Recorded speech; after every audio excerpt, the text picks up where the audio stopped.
আমাদের সবাইকে নবী সাল্লাল্লাহু আলাইহি ওয়াসাল্লামের সামনে মুখ দেখাতে হবে না?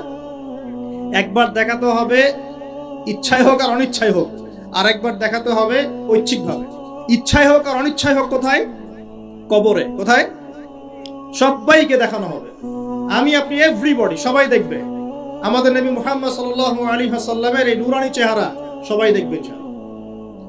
আল্লাহ পাক প্রশ্ন করবেন, ফেরেশতাদের মাধ্যমে প্রশ্ন করাবেন, মান হাযার রাজুল বুইসা ফীকুম, এই ব্যক্তিকে যাকে তোমাদের কাছে পাঠানো হয়েছে। পৃথিবীতে যদি আমরা রাসূলের সুন্নাহ মতো চলতে পারি বা চলার চেষ্টা করি, ইনশাআল্লাহ সেই ব্যক্তি বলতে পারবে যে তিনি হচ্ছেন রাসূলুল্লাহ সাল্লাল্লাহু আলাইহি ওয়াসাল্লাম।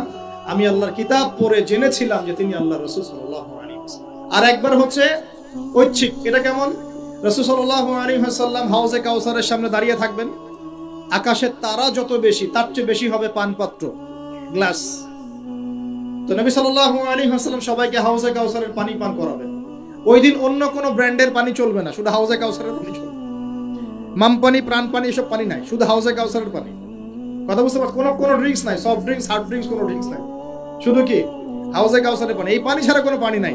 এই পানি যে খাবে, এই যে 50,000 বছরের সমান দিন, কিয়ামতের দিন, এই দিনে সে ইনশাআল্লাহ পিপাসার্ত হবে না। সে আর কোনোদিনও পিপাসার্ত হবে না।